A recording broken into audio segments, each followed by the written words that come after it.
अध्यक्ष महोदय, मंत्री महोदयांनी उत्तर दिलं. आता या ठिकाणी पर्यावरण मंत्री उपस्थित आहेत. हा फक्त साताऱ्यापुरता प्रश्न मर्यादित नाही. पूर्ण महाराष्ट्रात जरबेरा लाखो रुपये कर्ज काढून जरबेराचं उत्पादन शेतकरी घेतात, पॉलिहाऊसमध्ये घेतात, शेडनेटमध्ये घेतात.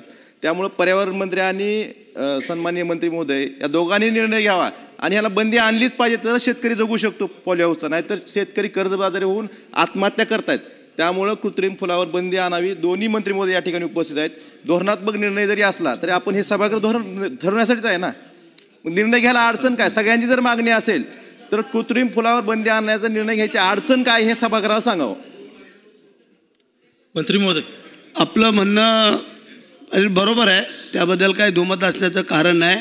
आमच्या भगिनी पण इथं बसलेल्या आहेत आणि याचा आम्ही निर्णय करतो. आपण मीटिंग तर होणं गरजेचं आहे. तुम्हाला त्या मीटिंगला बोलवतो आम्ही, आणि जेणेकरून की हा जिव्हाळ्याचा प्रश्न तुमच्या आमच्या संपूर्ण महाराष्ट्राच्या जनतेच्या शेतकऱ्यांचा आहे. त्यासाठी लवकरात लवकर याची आम्ही हे अधिवेशन चालू आहे त्याच पिरियडमध्ये आम्ही हे मीटिंग करून त्याच्यावरती निर्णय करू. सन्माननीय